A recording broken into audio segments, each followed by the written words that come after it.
বেদবাণী প্রথম খণ্ড ৩৫ নম্বর পত্রাংশ। পারদ্ধ ভোগের জন্য কোনো রূপে চঞ্চল কি ভয় করিতে নাই। ভাগ্যে যাহা যাহা ভালো মন্দের যোগ হয় তাহা ভোগ করিতে নিশ্চয় ভক্তি অবশিষ্ট ভোগ মুক্ত করিয়া সর্বদা আনন্দ বর্ধন করিয়া পরম শান্তি অবিচ্ছেদ রসের তরঙ্গায়িত করিয়া লয়।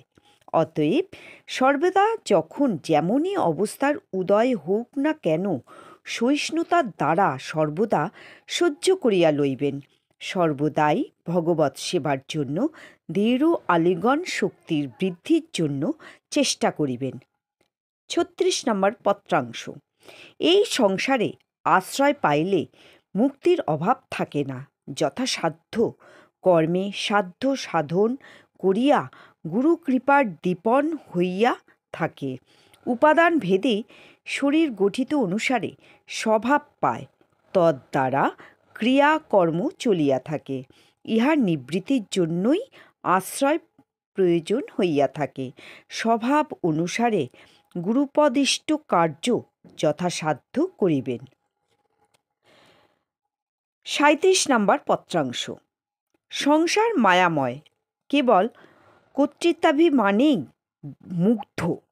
অহংকার প্রাণের বুদ্ধি মায়াচক্রে ভ্রমণশীলতা লাভ করে।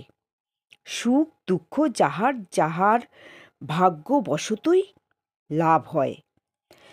শুভ অশুভ উভয়ই কৈতব প্রধান, যাহা হইতে কৃষ্ণভক্তি অন্তর্ধান হইয়া থাকে। শুভ অশুভ কর্মই কৃষ্ণভক্তির বাধক হয়। ইচ্ছা অনিচ্ছা জীবের অধিকার নাই। গুণ চঞ্চলতার বিবর্ণ মাত্র, অবিদ্যা কারখানা। ইচ্ছাময় অর্থাৎ যখন কোনো ইচ্ছাই থাকে না, সেই অবস্থায় কাম গন্ধ বিন্দুমাত্র ব্রজধামে থাকিতে পারে না। ওই সকল অহংকারের পরিকর ধরফরানির মাত্র।